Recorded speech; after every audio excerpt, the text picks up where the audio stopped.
What's up, everyone? It's Monday the 22nd. I am 4 days post-surgery. And some of you guys wanted to see what was going on with me and what the surgery was all about. I'm extremely fortunate to have had some clients that have been with me for 5, 6, 7 years.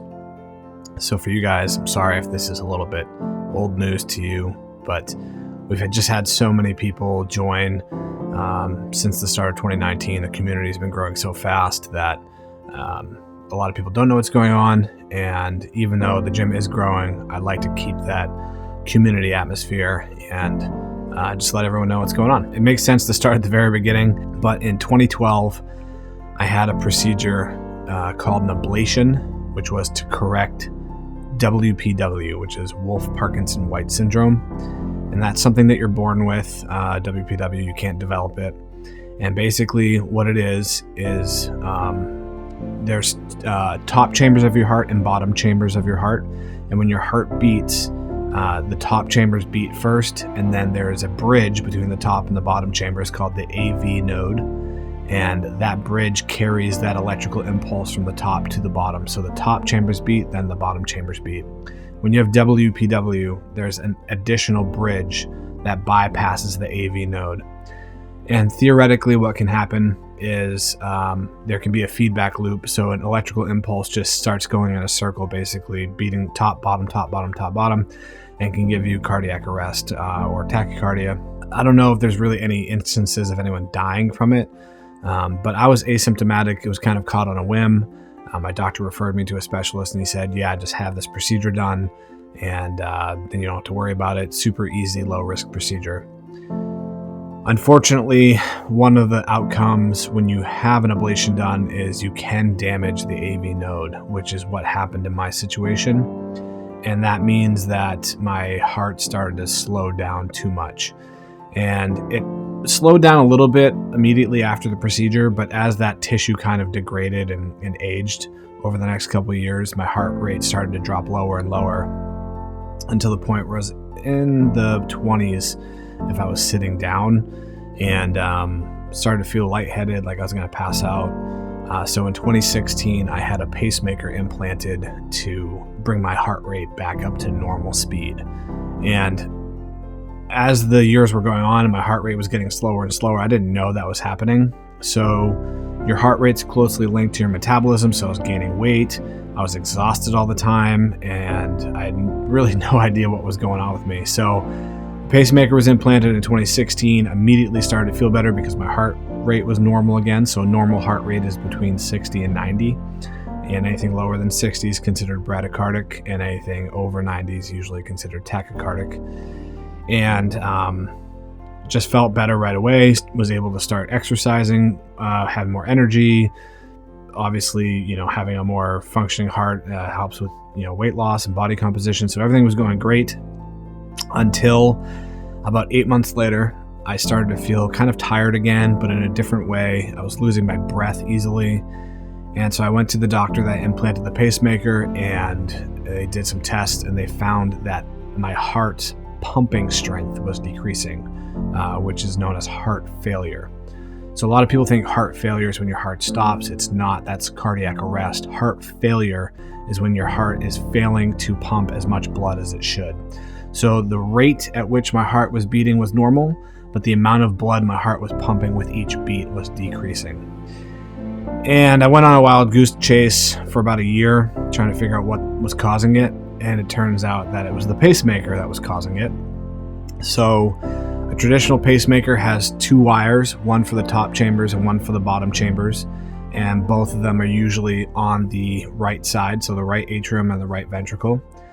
But when your ventricles beat, the right and left ventricle beat at the same time. And because only my right ventricle was paced, it was causing a delay, and that desynchronicity was weakening my heart. So in July of 2018, I had a new type of pacemaker put in me that has 3 wires. So one on the atrium, and then one on the right ventricle, one on the left ventricle. So those ventricle leads beat, and at the same time, they help my heart beat in sync. So there's not much information out there about what you should and shouldn't do as far as physical activity when you have a pacemaker. There's not that many people with pacemakers. About 1 million people a year get pacemakers or get pacemakers updated. So when their battery dies, they get a new one. So in the big scheme of things, 1 million people a year, and some of them already have them. It's not that many. Less than 5% of people with pacemakers are under the age of 50. And if you look at how many people in the US exercise, it's about 25%. Maybe half of those people do strength training. So I'm a subset of a subset of a subset, basically. There's just not a whole lot of data on what you can and cannot do when you have a pacemaker. And I heard a lot of different recommendations from the various doctors that I worked with over the last couple of years. And unfortunately, what happened recently, last month, is I got a call from my doctor's office saying, hey, your pacemaker's not working properly. So the pacemaker communicates wirelessly with a monitor in my home, and if there's any issue that the pacemaker can detect, it will actually notify my doctor's office. They call me and have me come in to figure out what the problem is. So that's what had happened, and I had broken 2 of the leads on the pacemaker. So the pacemaker sits right here on my chest, right under the skin, and there's wires that come out, run along the collarbone, and go down into your heart, and those wires are called leads. So I have 3 of them, and I broke 2 of them. So the pacemaker was not working properly. And that meant that I had to have a lead extraction and replacement. Now, when you have a pacemaker put in, the pacemaker battery is only going to last from about 5 to 15 years, depending on a few different factors. And when the battery's getting low, it pings the doctor's office, and they do a procedure where they basically just cut you open, unplug it, and plug a new one in using the same leads. So the leads don't get replaced. Those are supposed to be a one-shot deal. They're supposed to last you 40 to 50 years. When you put the leads in, scar tissue forms around them, and that's kind of what holds them in place. So lead extractions are actually very difficult and not very common. And what they do is they use a special laser that cuts away and burns away the scar tissue to free the leads so they can pull them out. And that's what I just had done. It's a more complicated procedure because you're tearing at tissue inside the heart. And right before I was put under, the doctor came in while the nurses were prepping me, and they explained exactly what was going to happen during the procedure.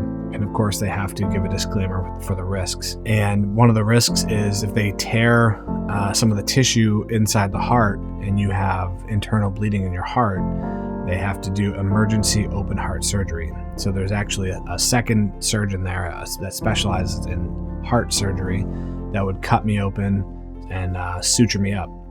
The doctor told me that about 8 in every 1,000 extractions, someone will tear a vein or have bleeding inside the heart. Of those 8, 4 people will die. So not the low odds, 8 in 1,000's low, but 4 out of 8, obviously it's 50%, so it's pretty significant. So that was a little difficult to hear. But here's how the procedure went down. First, they started by sedating me, putting in a breathing tube, and then they put lines in my wrist because there's an artery in the arm, and then a line in the groin because to access the femoral artery. And they run some diagnostic tools up the femoral artery to monitor my blood pressure in real time. And then they also put a balloon up inside my heart, basically to expand certain parts of the heart in case they do need to do surgery. Just makes it easier to stop the bleeding and get in there. Of course, I have regular IVs in my other arm, and once I'm sedated and they have all these diagnostic and safety nets in place, then they cut me open. They filter that laser all the way down through along the leads, and they had to do 2 of them. Once they get the leads out, they attach new leads to the pacemaker and then feather them back in. And having leads implanted comes with its own risk. You can puncture a lung, you can puncture a vein, you can irritate or puncture the pericardium, which is like the sac that holds the heart. that can get inflamed. So all in all, pretty risky procedure, actually, kind of scary. They said that it would maybe take up to 5 hours. My surgeon was excellent, and she got it done in about 3, and with basically no complications. What's unfortunate is, now I have the kind of long, arduous process of recovery again. So I'm not supposed to drive for about a week. I had to keep bandages on the artery on the groin, because that's obviously a really big artery. So if that starts bleeding again, or that wound opens up, you could bleed out very easily. And I have the incision all bandaged up, and I can't lift more than a gallon of milk or move my arm any higher than about this for about 6 to 8 weeks. So that's kind of annoying. And you basically just feel like you get hit by a truck anytime you have one of these procedures done, especially this one where they had to go in through the groin as well, just because now I'm sore here and there. Anyway, moving forward, I'm going to have to be much more careful with the exercises I do. But speaking with some of the doctors that worked on me, they said, it's not just weight, but also repetition. So even if I'm just, demonstrating exercises with light weight, over time, that repetition, I'll be in the same problem. I can fracture a lead. So that's going to change my coaching a little bit. Hopefully I can work around that easily enough. And kind of a little frustrated because obviously it sucks to not be able to go in the gym and just do whatever I want and train how I want.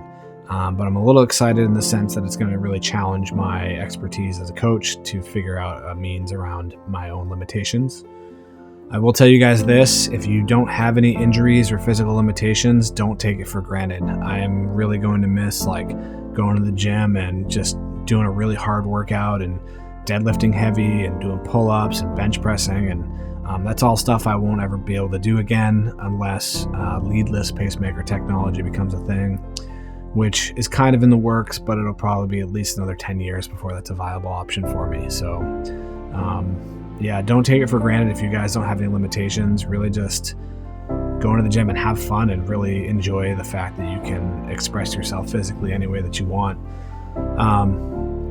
Thank you so much for all the support. I got tons of messages and well wishes, and some of you guys made food and brought gifts, and we just have such an awesome community. I'm really fortunate, and it's difficult to run a business while you're going through all this stuff, but at the same time, it's almost better because we have such an awesome community, and I can't imagine if I just worked like a regular 9-to-5 and didn't have all the support. I think that would even be more difficult. So thanks so much to Matt, who's really been helping out to keep everything running smoothly while I'm gone, and just super excited to get back in the gym and see all you guys and just help you get into the best shape you can. So thanks so much for watching. Hopefully this wasn't too boring. If you guys have any questions or anything like that, let me know. I've learned so much more about medicine and the way the heart works and insurance and doctors and all that stuff through this process. So if you guys have any questions, you're going through something similar, you need some advice, or just want my opinion on something, let me know, because I've pretty much been through it all at this point. So don't know if I'll be in tomorrow, Tuesday. We'll probably be back Wednesday. So hope to see you guys soon. All right.